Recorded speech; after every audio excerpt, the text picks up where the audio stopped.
欢迎订阅时事快线。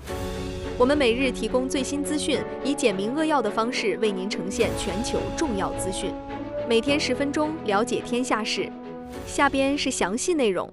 今日重点摘要：全国各地的国民警卫队将组建快速反应部队，应对骚乱。以色列誓言解除哈马斯武装，2名被扣押人质的遗体也已归还。丹麦加强格陵兰岛军事存在，以应对俄罗斯威胁。印度和美国签署了一项为期10年的防务合作协议，旨在加强军事联系，并抗衡中国在印太地区的影响力。俄罗斯测试新型核武器。比利时国防部长警告北约将对俄罗斯的侵略行为作出回应。乌克兰战争中无人机作战激增，对前线以及海空作战造成影响。英伟达与韩国公司合作拓展人工智能芯片业务。马杜罗寻求俄罗斯、中国和伊朗的军事援助。台湾总统拒绝中国一国两制提议。巴西研究表明，复方药丸疗法可使中风复发率降低39%。据世界中风大会报道，一项由巴西卫生部资助的 Trident 试验震撼发布，针对脑出血患者的3合1复方药丸，竟然让中风复发风险暴降39%。更令人惊讶的是，脑出血复发率锐减60%。这款药丸把3种降压药打包进一粒，患者每天只需服用1次，就能轻松控制血压。研究负责人安德森指出，过去医生对脑出血患者的血压控制太保守，导致复发率居高不下。如今这项研究彻底颠覆了传统观念，证明更积极的血压管理才是救命关键。3年追踪发现，每治疗36人就能避免1次中风复发。这种一粒搞定的治疗方式会让多少中风患者重获新生。心血管专家认为，如果这种复方药丸能大规模推广，将彻底改变全球中风2级预防策略，尤其对医疗资源匮乏地区意义重大，可能每年拯救数百万生命。BRCA2 缺陷通过 Figno 胰介导的 DNA 修复机制导致化疗耐药。据医学快讯报道，癌症治疗遭遇重大突破。荷兰伊拉斯姆斯医学中心团队揭开了 BRCA2 缺陷肿瘤产生化疗耐药的神秘面纱。研究发表在顶级期刊科学上，震惊医学界。原来，当 BRCA2 蛋白缺失时，癌细胞本该不堪一击，对化疗药物极度敏感，但狡猾的癌细胞找到了后门，他们让另一个蛋白 Figno-E 也失踪，这样就能绕过 BRCA2，重新启动 DNA 修复系统。首席科学家 Rashad Houri 坦言，这结果完全出乎意料，我们花了很长时间才接受这个事实。更关键的是，研究发现 MMS22L Tonsil 复合体在这场逃生游戏中扮演关键角色。这个发现能否逆转癌症患者的化疗耐药困境？肿瘤学专家指出，如果能开发出阻断 MMS22L Tonsil 通路的新药，将让那些已经产生耐药性的 BRCA2 突变肿瘤重新对化疗敏感，为乳腺癌、卵巢癌和前列腺癌患者带来新希望。全国各地的国民警卫队将组建快速反应部队，应对骚乱。据美联社报道，五角大楼下达重磅命令，全美50个州和领地的国民警卫队必须在明年1月前建立快速反应部队，专门应对民间骚乱。这支总计超过23000人的特殊部队将接受警棍、盾牌、电击枪和胡椒喷雾的专业训练。国防部长赫格塞斯的备忘录要求，这些部队必须在8小时内集结1/4兵力，24小时内全员到位。这一部署源于特朗普8月签署的行政命令，要求组建可快速全国部署的力量。与传统国民警卫队主要应对自然灾害不同，这支新部队格外聚焦国内民事骚乱，各州每月必须向五角大楼汇报训练进度。此举在美国引发轩然大波，批评者质疑这是将联邦军队常态化部署到美国城市街头。在美国本土大规模部署军队控制民众，会对民主自由带来什么深远影响？宪法学者警告，这标志着美国正走向军事化治安的危险道路，可能严重侵蚀权利法案保护的公民自由，并为未来政府滥用军事力量镇压合法抗议打开闸门。以色列誓言解除哈马斯武装，2名被扣押人质的遗体也已归还。据意大利国家日报报道，以色列哈马斯停火协议执行过程充满波折。就在昨天深夜， 84岁的阿米拉姆库珀和25岁的萨哈尔巴鲁克的遗体终于归还以色列，这是9天来首次移交人质遗体，让煎熬的家属们终于能让亲人入土为安。然而，停火协议要求72小时内归还全部28具遗体的承诺已经破裂，目前仍有11具遗体被扣留在加沙。哈马斯声称加沙遍地废墟，需要大量努力和特殊设备才能找到所有遗体。但以色列情报部门认为，哈马斯其实知道部分遗体位置，却故意拖延。更糟糕的是，哈马斯曾交还一具遗体，竟然不是人质，而是巴勒斯坦人。内塔尼亚胡政府愤怒指控这是明目张胆违反协议，并表示在所有遗体归还前，拉法口岸将继续关闭。这场遗体归还的拉锯战会让脆弱的停火协议彻底崩盘吗？中东问题专家警告，如果哈马斯继续拖延或以色列过度施压，停火协议随时可能破裂，双方将重回战争状态，加沙平民将再次陷入人道主义灾难。Getty Images 和 Perplexity AI 合作，将授权图像整合到搜索功能中。据意大利24小时太阳报报道，全球图片巨头 Getty Images 股价昨天暴涨 50%， 背后推手竟是 AI 搜索新星 Perplexity。双方刚刚签署多年全球授权协议，将把 Getty 庞大的图片库整合进 Perplexity 的 AI 搜索引擎。这个消息震动整个科技界，因为 Perplexity 此前一直被指控非法抓取内容，甚至被日本日经新闻和朝日新闻告上法庭。如今态度180度转弯，开始花真金白银购买正版授权。协议规定 Perplexity 不仅要支付版权费，还必须在每张图片下方清楚标注来源链接，教育用户如何合法使用授权图片。Getty 副总裁昂斯沃斯强调，这承认了正当授权内容在增强 AI 产品中的价值。与此同时 ，Getty 还在跟 AI 图像生成公司 Stability 打官司，指控对方盗用数百万张图片训练 AI。这场从盗版风波到正版合作的逆转，能否改写 AI 行业的版权规则？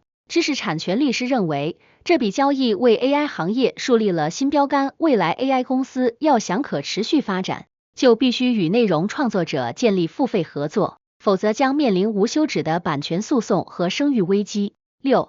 拉森特伯洛公司与一家美国公司合作，为印度武装部队建造无人机。据印度经济时报报道，印度国防巨头拉森特伯洛刚刚和美国通用原子公司达成战略合作，要在印度本土制造死神级别的军用无人机。这可不是简单的买卖，而是完整的技术转移。双方将联手生产中空长航时无人机，也就是那种能在天上飞几10个小时，执行侦察和打击任务的空中杀手。印度国防部计划采购87架这样的无人机，项目总价值高达2000亿卢比。拉森特伯洛将作为主承包商投标，通用原子提供 MQ 系列无人机技术，这些无人机已经在全球执行了数百万飞行小时。拉森特伯洛董事长苏布拉曼扬兴奋表示，这让印度有机会自主制造最先进的无人系统。消息一出，拉森特伯洛股价力涨 1%。更关键的是，印度正在对巴基斯坦实施新杜尔行动，急需提升海陆边境监视能力。这批无人机来的正是时候。印度本土生产高端军用无人机会如何改变南亚地区的军事平衡？军事分析家指出，这标志着印度国防工业从买转向造，未来不仅能满足自身需求，还可能成为无人机出口国，彻底改变南亚军事格局，让巴基斯坦和中国倍感压力。7. 丹麦加强格陵兰岛军事存在，以应对俄罗斯威胁。据金融邮报报道，北极上空战云密布，丹麦刚刚宣布向格陵兰岛和北大西洋地区注资近20亿欧元，大规模提升军事存在。这可不是小打小闹，3艘全新北极军舰，2架远程监视无人机，卫星系统全面升级。丹麦国防部长保尔森斩钉截铁地表示，北极和北大西洋面临严重的安全与防务挑战。丹麦联合北极司令部司令安德森少将直言不讳，俄罗斯在北极地区苦心经营20年，已成为地区超级大国。他预测，一旦乌克兰战争结束，俄罗斯肯定会把战争经验和资源转移到北极，对该地区构成更大威胁。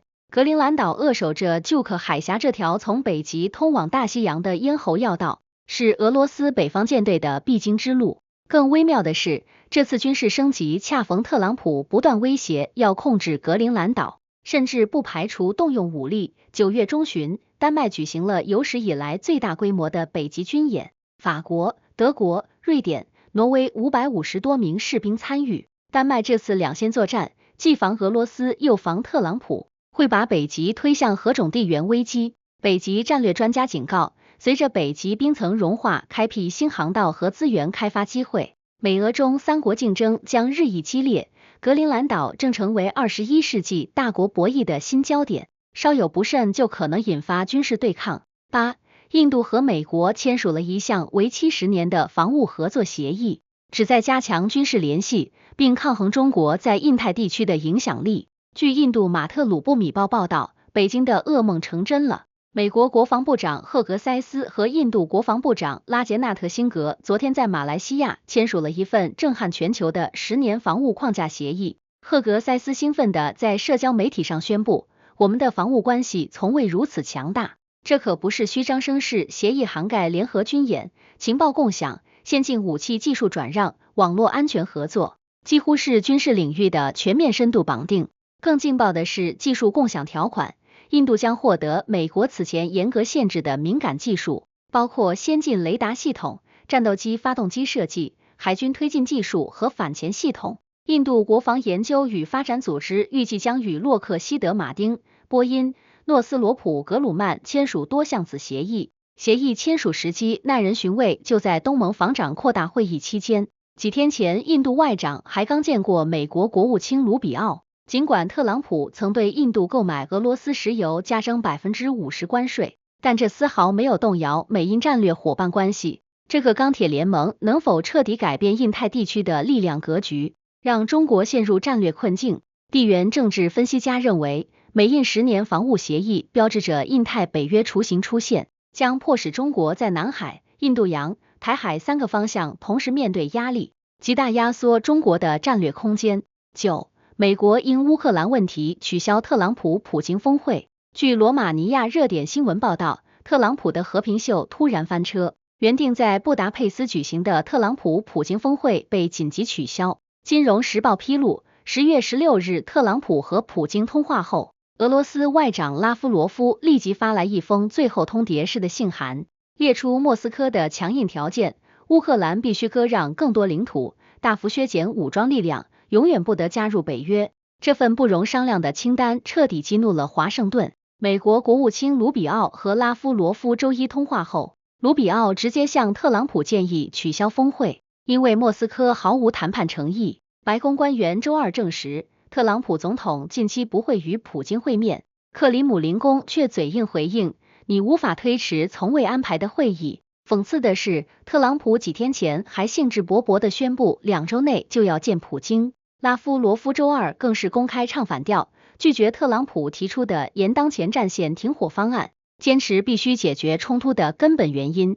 乌克兰总统泽连斯基则指责俄罗斯一次又一次的选择暴力和毁灭，而非外交。这场峰会泡汤会让乌克兰战争进入更危险的无限期僵局吗？国际关系学者分析，峰会取消意味着外交渠道基本断裂。随着冬季来临，双方将沿前线加固防御，战争很可能再拖1-2年，数十万人将继续在战火中丧生。10. 美国食品药品监督管理局 FDA 召回降压药，原因是该药可能含有致癌物。据美联社报道，美国 FDA 发布紧急召回令，超过58万瓶降压药普拉唑辛被紧急下架。新泽西提瓦制药公司和美元健康服务公司本月先后发起全国性自愿召回，罪魁祸首是药物中检测出的亚硝胺类杂质，这种潜在致癌物质含量超过了 FDA 致癌效力分类法的安全上限。FDA 将此次召回定为2级风险，意味着使用受影响药物可能导致暂时性或可医学逆转的不良健康后果。召回涉及1毫克、2毫克和5毫克3种规格，共58万多瓶，过期日期从2025年10月到2026年7月不等。普拉唑辛主要用于治疗高血压，有时也被用于治疗创伤后应激障碍 PTSD 的噩梦症状。FDA 特别警告，某些情况下，停药对健康的危害可能大于继续服用召回药物。专家解释，亚硝胺可在药物生产或储存过程中形成，虽然在饮水和食物中少量存在是安全的，但在药品中超标就可能致癌。这种致病药变致癌药的丑闻会对制药行业质量监管产生什么震荡？药物安全专家认为，这次召回再次暴露药品生产环节的质量控制漏洞。FDA 应该加强对所有降压药的亚硝胺筛查，建立更严格的预防机制，否则患者的用药安全无法保障。11. 谷歌向印度超过5亿既有用户免费提供 Gemini AI 服务。据 CNBC 报道， AI 大战在印度彻底打响。谷歌昨天宣布与印度首富安巴尼旗下的 Reliance Jio 达成史诗级合作项，超过5亿既有用户免费提供18个月的 Gemini AI Pro 服务。这份大礼包价值每人约396美元，总价值接近2000亿美元，堪称全球最大规模的 AI 消费推广。用户不仅能免费使用 Gemini 2.5 Pro 高级模型，还包括 2TB 云存储空间、Notebook LM 学习研究工具、AI 图像和视频生成功能，首批开放给18到25岁的基友 5G 用户，随后扩展到全部用户。谷歌 CEO 皮查伊表示，这将帮助 AI 在印度全面普及。更劲爆的是，这只是 AI 巨头争夺印度市场的冰山一角。就在几个月前 ，Perplexity 已经和既有的死对头 Airtail 合作，向 3.6 亿用户免费提供1年服务。本周二 ，OpenAI 也宣布从11月4日起向印度用户免费提供1年 ChatGPT Go 服务。印度拥有近10亿互联网用户，已成为全球科技巨头必争之地。这场免费 AI 大战能否让印度迅速成为全球 AI 应用超级大国？科技分析师认为，印度庞大的用户基数和年轻人口结构，加上 AI 公司疯狂补贴，将在3到5年内培养出数亿 AI 原生用户，从而彻底改变全球 AI 产业格局和数据流向。12. 俄罗斯测试新型核武器。据 BBC 报道，普京向世界展示核肌肉。俄罗斯10月底接连测试2款超级核武器，震惊全球。10月21日，核动力巡航导弹海燕成功试射，飞行14000公里，在空中盘旋15小时。俄军总参谋长格拉西莫夫向普京汇报，这还不是极限。普京穿着军装宣布，这是世界上独一无二的武器，其他国家根本没有。仅1周后，10月28日，普京又炫耀第2款核武器波塞冬核动力鱼雷成功从潜艇发射并启动核动力装置。这款水下末日武器可携带200万吨当量核弹头，航程超过6000英里，下潜深度超过1000米，速度达70节，根本无法拦截。普京得意洋洋地说，没有国家能与之匹敌，短期内也不可能出现类似武器。测试时机格外敏感，就在特朗普取消布达佩斯峰会，对俄罗斯2大石油公司实施制裁后几天，特朗普随即在社交媒体上宣布，命令五角大楼立即恢复核武器测试，与其他国家平等竞争。这场核武竞赛 2.0 秒会把世界推向新冷战的边缘吗？军控专家警告，美俄核武竞赛重启，新削减战略武器条约明年2月到期。全球正面临冷战结束以来最严重的核扩散危机，稍有不慎就可能酿成灾难性后果。13. 比利时国防部长警告北约将对俄罗斯的侵略行为作出回应。据法国20分钟报报道，10月26日，比利时国防大臣特奥弗兰肯在接受晨报采访时放出狠话，声称如果俄罗斯胆敢向布鲁塞尔发射导弹，北约将把莫斯科从地图上抹去。布鲁塞尔不仅是北约总部所在地，更是欧盟心脏。弗兰肯认为，任何针对这里的攻击都等同于打击北约心脏，将招致毁灭性反击。他还表示，即便美国向乌克兰提供战斧巡航导弹，也不会引发北约与俄罗斯的全面冲突。这番表态格外强硬，与欧洲此前谨慎的对俄态度形成鲜明对比。却在短短2天前，他还承认无法通过军事手段击败俄罗斯。前后矛盾的表态令人困惑，这种核战争威胁言论会将欧洲推向何种危险境地？国际关系专家警告，这类越过外交红线的极端言论极其危险。俄罗斯随即强烈谴责，称其不负责任，反映出欧洲军国主义狂热。俄安全会议副主席梅德韦杰夫更以波塞冬末日核武器试射作为回应。历史证明，核威胁升级往往将冲突推向失控边缘。欧洲正在危险地试探战争红线。14. 科学家设计分子以纠正细胞培养物中与自闭症相关的基因改变。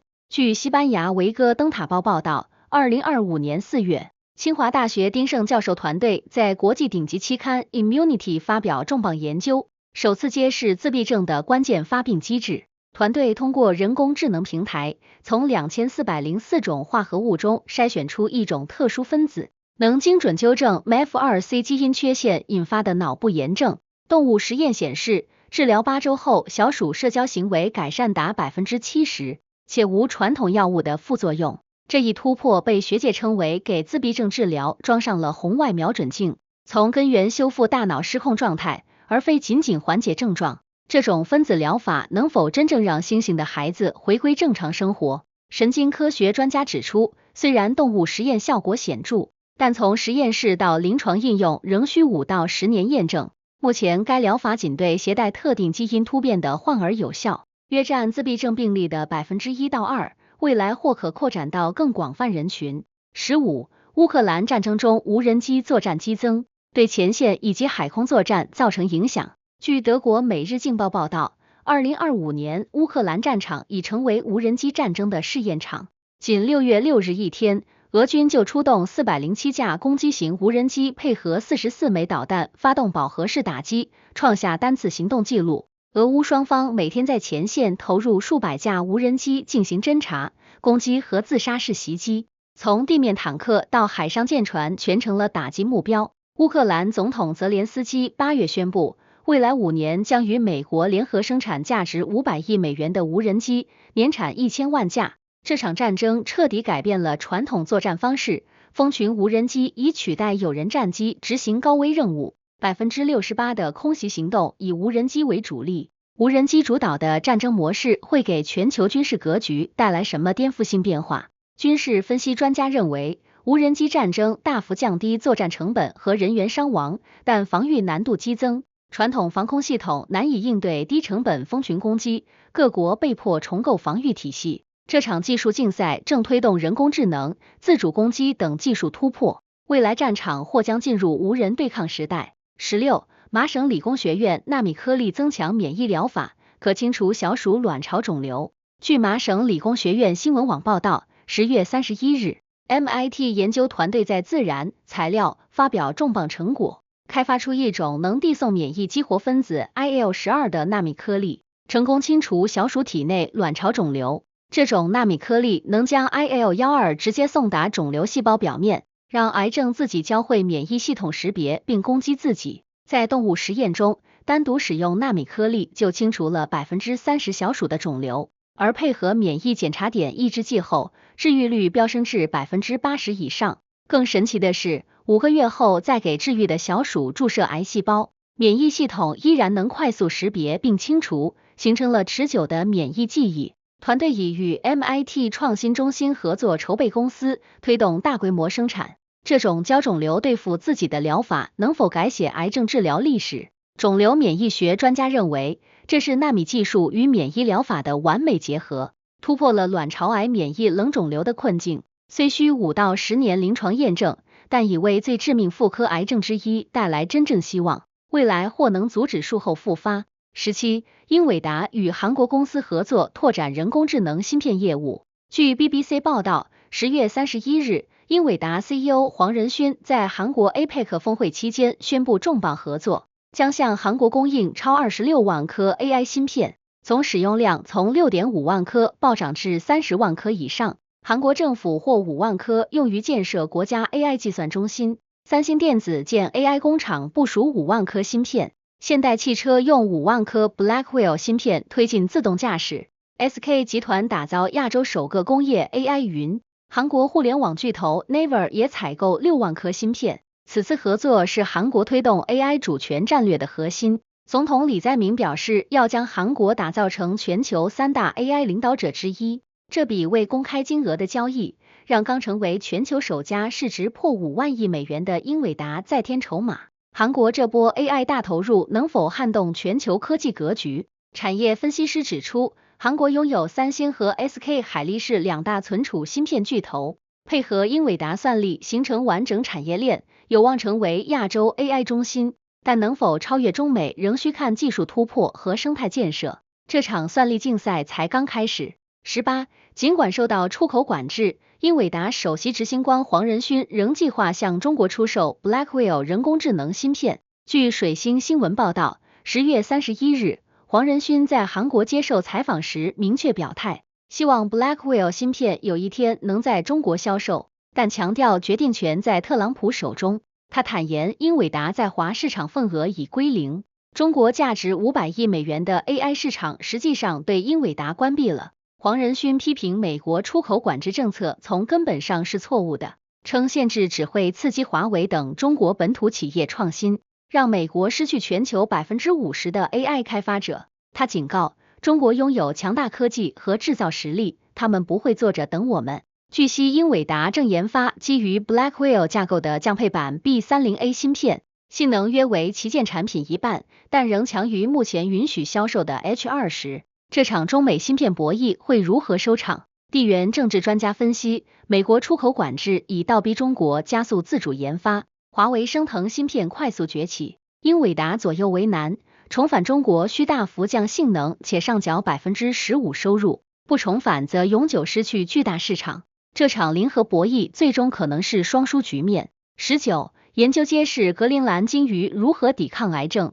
据德国 NTV 电视台报道，国际科研团队揭开了鲸鱼几乎不患癌症的秘密。研究发现，公头鲸等大型鲸类体内有特殊的抑癌基因，这些基因的进化速度是其他哺乳动物的2倍多。更神奇的是，鲸鱼的 DNA 修复系统比人类强大得多，能在细胞癌变前就把问题解决掉。要知道，鲸鱼的细胞数量是人类的上百倍，按理说患癌风险应该更高，但实际癌症发病率还不到5%，这打破了传统认知。科学家对比了座头鲸、蓝鲸等19种鲸类的基因组，发现了4个关键基因在起作用，它们既能让鲸鱼长成巨无霸，又能同时压制住癌症风险。这项发现能为人类攻克癌症带来什么启示？医学专家指出，鲸鱼基因中的抗癌机制若能成功转化，未来有望开发出全新的癌症预防药物和治疗方法，从根本上改变人类对抗癌症的策略。20，五角大楼已批准向乌克兰供应战斧导弹，等待特朗普的决定。据意大利真相报报道，五角大楼已批准向乌克兰转让战斧巡航导弹，但最终决定权仍在特朗普手中。战斧导弹射程高达2500公里，从乌克兰发射足以打击俄罗斯纵深目标，这让克里姆林宫格外紧张。泽连斯基已3次访问白宫恳求这种武器，但特朗普态度暧昧，一会儿说可能给，一会儿又说也可能不给。10月中旬那次会面，特朗普甚至当着泽连斯基的面把战场地图扔到一边，爆粗口训斥他必须接受俄方停火条件。俄罗斯总统普京已发出警告，如果乌克兰使用战斧导弹攻击俄本土，俄方的报复将是毁灭性的。这场武器博弈背后，是美国在俄乌冲突中一意孤行的施压手段，也让乌克兰在大国博弈中显得格外孤立。向乌克兰提供战斧导弹会引发什么样的连锁反应？国际关系专家认为，此举可能彻底打破俄乌停火谈判的窗口期，甚至引发俄罗斯的核威慑升级，使欧洲陷入更危险的军事对抗螺旋。21，硫吗啡能促进脊髓损伤后的神经再生。据美国化学学会新闻网报道，加州大学圣地亚哥分校团队在《自然》杂志发表重磅研究，他们用生物信息学技术筛选出一种叫硫吗啡的药物，能让瘫痪患者重新看到希望。这种药其实早就在人体上测试过，只不过以前用来治别的病，现在科学家发现它能唤醒神经细胞的再生能力。实验中，脊髓受伤的大鼠单独使用硫吗啡后，手部功能恢复提高了 50%， 如果再配合神经干细胞移植，恢复效果直接翻倍。要知道，脊髓损伤一直被认为是不可逆的噩梦，全球有数百万患者只能终身瘫痪。这次突破打破了神经无法再生的魔咒，研究团队已经在筹备临床试验，打算把硫吗啡和干细胞技术结合起来用在人身上。这项技术真能让瘫痪病人重新站起来吗？神经科学专家表示，虽然动物实验效果惊人，但人体试验还需要数年验证。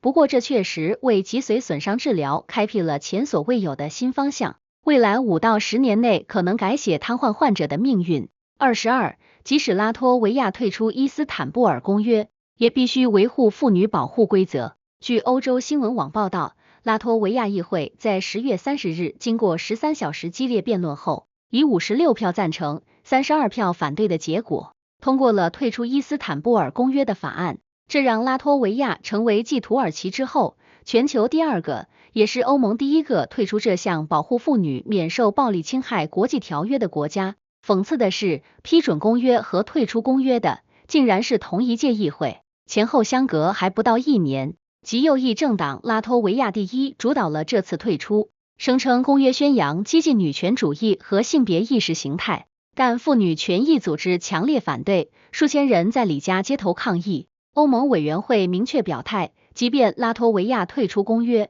作为欧盟成员国，它依然必须遵守欧盟层面关于保护妇女的法律义务。现在决定权落在总统手中，他可以否决这项法案，也可以签字让它生效。拉脱维亚退出公约会对欧洲妇女权益保护产生什么深远影响？人权专家警告，此举为欧洲其他极右翼势力开了危险先例，可能引发多米诺骨牌效应，让数百万妇女失去国际法律保护屏障，使性别平等倒退数十年。23. 马杜罗寻求俄罗斯、中国和伊朗的军事援助。据华盛顿邮报报道，面对美国在加勒比海的大规模军事集结，委内瑞拉总统马杜罗正紧急向俄罗斯、中国和伊朗3国求援。美国情报部门获得的内部文件显示，马杜罗在给普京的信中请求修复雷达、维修战机，还想获得导弹供应，特别强调俄制苏30战机是委内瑞拉面对战争威胁时最重要的威慑力量。在写给习近平的信里，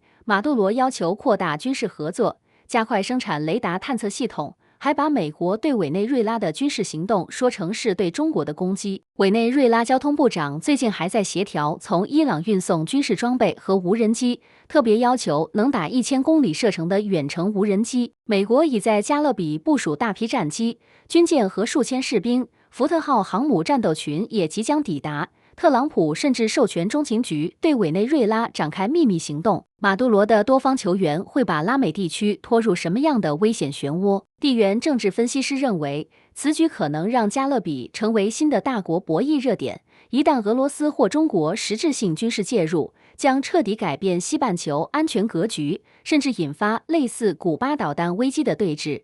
24. 在灌注猪肾中大规模生产人类肾脏类器官。据基因工程新闻网报道，西班牙加泰罗尼亚生物工程研究所团队在《自然生物医学工程》杂志发表突破性研究，他们首次实现在离体灌注的猪肾中大规模生产人类肾脏类器官。研究人员把数千个人类干细胞培育的微型肾脏类器官注入到体外机器维持的活猪肾中，这些机器通常用在手术室，让器官在移植前保持活力和供氧。神奇的是，人类类器官不仅在猪肾中存活下来，还成功整合进猪的肾组织，24到48小时后移植回活猪体内，类器官依然保持活力，没有引发免疫排斥反应。这项技术能在短时间内精确生产成千上万个肾脏类器官，无需复杂的培养成分。团队负责人说，长远目标是在器官移植前就能修复或再生器官。这将大幅缩短慢性病患者的等待时间，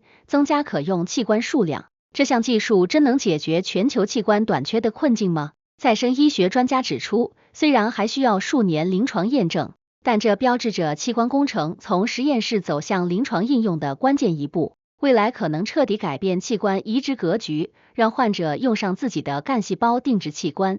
25. 吉尔特·维尔德斯以反移民为重点重塑荷兰政治。据爱尔兰时报报道，荷兰极右翼政治家维尔德斯再次掀起政治风暴。今年6月，他因不满联合政府在移民问题上的软弱立场，悍然退出执政联盟，导致上任不到1年的政府轰然倒台。这位被称为荷兰特朗普的政治强人提出了激进的10点计划，要求彻底关闭边境，遣返所有寻求庇护者。10月29日的大选中，尽管他的自由党依然领先民调，但主流政党纷纷拒绝与其阻隔，使荷兰再次陷入政治僵局。从2023年震惊欧洲的选举胜利，到如今格外孤立的处境，维尔德斯的一意孤行不仅撕裂了荷兰政坛，更让这个传统温和的国家走向了极端化。这种极端反移民立场会让荷兰付出什么代价？政治分析师指出，维尔德斯的强硬路线虽然迎合了部分选民，但已经严重损害了荷兰的国际声誉，让这个曾以包容著称的国家在欧盟中越来越边缘化。26. 台湾总统拒绝中国一国两制提议。据曼谷邮报报道，台湾总统赖清德10月31日在新竹湖口军事基地出席美制 MEA-2T 艾布拉姆斯坦克服役典礼时，公开拒绝了北京的一国两制方案。他明确表示，我们永远坚守自由民主的宪政体制，坚决反对被吞并和被迫统一。就在几天前，中方刚刚强硬表态，绝不排除使用武力解决台湾问题，语气之严厉为近年罕见。赖清德这次表态来得非常及时，台湾已接收80辆美国坦克中的首批装备，并计划到2030年将国防预算提升至 GDP 的 5%。从香港一国两制的失败实践到台湾的坚决拒绝，这种对比格外鲜明。赖清德强调，只有实力才能带来真正的和平，投资国防就是投资和平。台海紧张局势会如何影响区域稳定？国际关系专家认为，台湾持续强化防卫能力，加上美国的支持，短期内可能维持现状，但两岸对抗升级的风险依然存在，这将成为印太地区最大的不稳定因素。27. 联合国安理会支持摩洛哥的西撒哈拉自治计划。据欧洲新闻台报道，联合国安理会10月31日通过了具有历史意义的决议，首次明确表示摩洛哥的自治方案是解决西撒哈拉争端最可行的办法。这项由美国起草的决议获得11票赞成，俄罗斯、中国和巴基斯坦弃权，阿尔及利亚拒绝投票以示抗议。决议将联合国维和任务延长1年，并要求各方以摩洛哥2007年提出的自治计划为基础进行谈判。摩洛哥国王穆罕默德6世立即发表电视讲话，称这是开启新胜利篇章。这片富含磷酸盐的沙漠自1975年西班牙撤离后就成为非洲最持久的领土纷争。如今安理会的这一表态，让支持独立的波利萨里奥阵线及其盟友阿尔及利亚陷入空前孤立。这个决议会终结长达50年的西撒哈拉冲突吗？区域问题专家表示，尽管安理会首次明确支持摩洛哥方案是重大突破，但阿尔及利亚的强烈反对和波利萨里奥的抵制意味着，真正的和平还需要各方妥协，短期内难以实现。28. 国际稳定部队计划部署在加沙，由穆斯林国家牵头。据荷兰广播电台报道，美国正在推进一项雄心勃勃的计划，准备在加沙部署由穆斯林国家牵头的国际稳定部队。印尼、阿塞拜疆和埃及已表示愿意派兵，其中印尼承诺派遣2万名士兵。这是特朗普今年9月提出的加沙和平计划的核心部分，目的是在哈马斯解除武装后接管加沙的安全管理。然而计划面临重重困难，土耳其想参与却遭以色列坚决反对，而哈马斯是否真愿意交出权力更是未知数。从联合国在黎巴嫩的维和部队失败经验，到如今这支由穆斯林国家主导的新军队，国际社会试图用温和伊斯兰力量来平衡各方矛盾。10月31日，土耳其将召开穆斯林国家外长会议商讨这一方案。